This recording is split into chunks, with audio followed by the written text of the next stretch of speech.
aja semua rakyat itu petani tidak berdiri unggul, maka kita bisa naik 20%.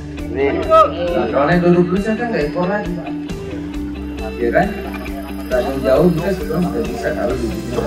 Ya, akhirnya ada program yang mendasar mengenai bibit unggul yang harus ditanam oleh petani tadi kita. Ya.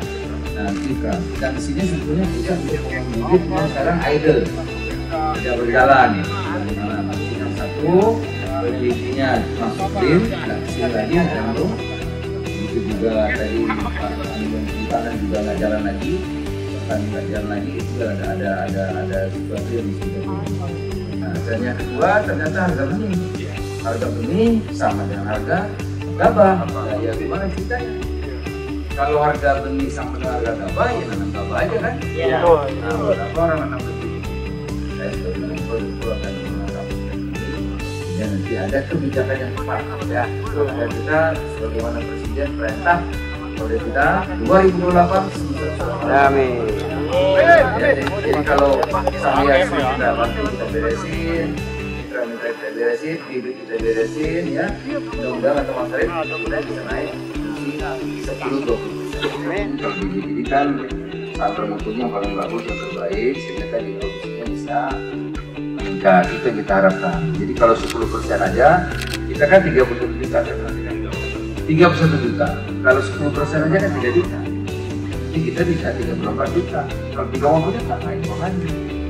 Jadi saya kesini apa sih problemnya Pak Presiden?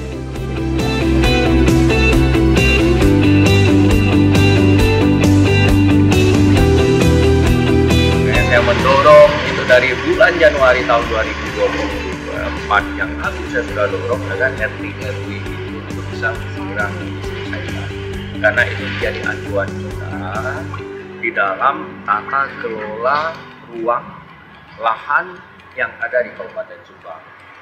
Ya, dengan selesainya itu kita tentunya bisa melihat itu bahan pertanian mana yang memang nggak bisa kita ini korbankan untuk industrialisasi, termasuk juga nggak bisa diekspansi oleh industrialisasi, termasuk juga kita memprotek berapa sesungguhnya areal sawah atau pangan yang bisa menjaga ketahanan pangan untuk Subang maupun Jawa Barat itu.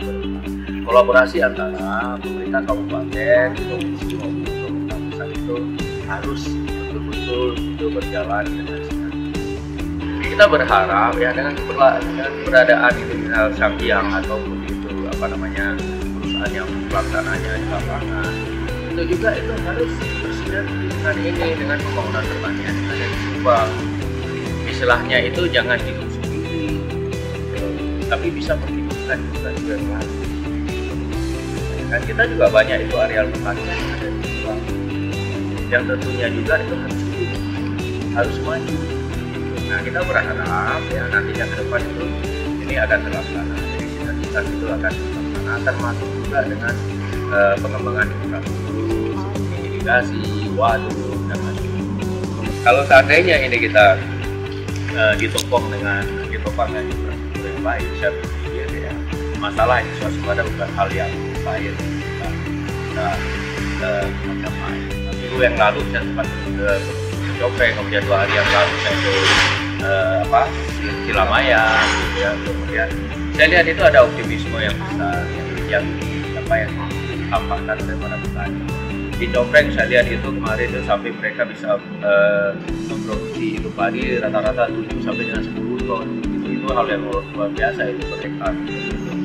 Kemudian kemarin di Cilamaya itu juga ketika pomparisasi itu saya lihat itu wajah petani itu cerah gitu karena air itu bisa mengairi sawahnya melalui pomparisasi, walaupun kita tahu tidak air itu luar biasa kurang sekarang.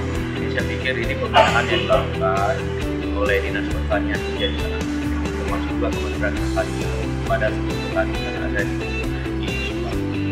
Dan kalau ini semuanya bisa terlaksana, saya optimis bahwa kita bisa menjaga pada Subang bahkan juga bisa memberi kontribusi kepadanya.